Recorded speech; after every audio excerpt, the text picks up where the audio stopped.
the United States stands completely isolated globally for supporting Israel in this massacre. And the consequences of that are being felt all over the world in shifting alliances, in economic patterns, in changing geopolitical structures, even in the use of the dollar as currency and many other things.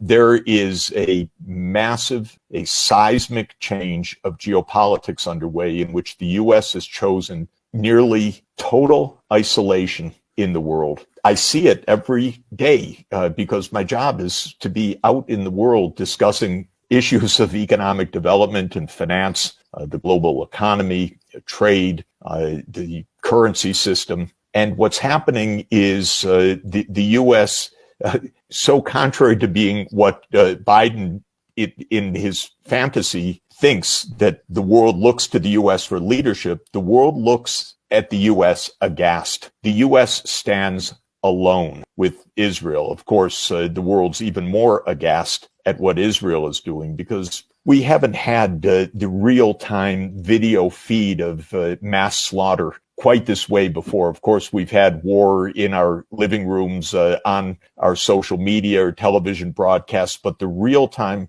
slaughter, and as President Erdogan said, of hospitals and schools, I would add mosques, apartment buildings. This is an attempt stated by the Israelis, although we don't want to hear it, so we try not to hear the actual words that are used, but to make Gaza uninhabitable. And that's got a purpose that also needs to be understood.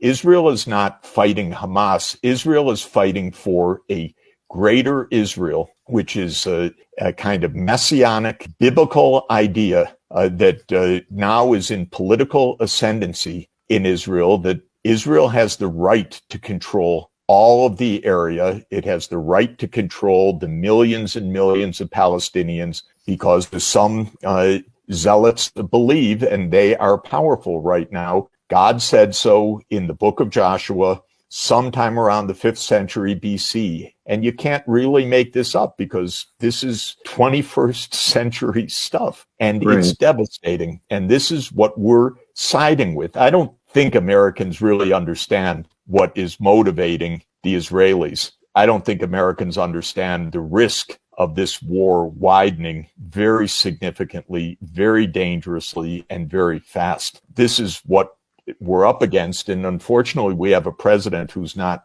effectively a president. I don't know what he is, but it's the worst foreign policy imaginable.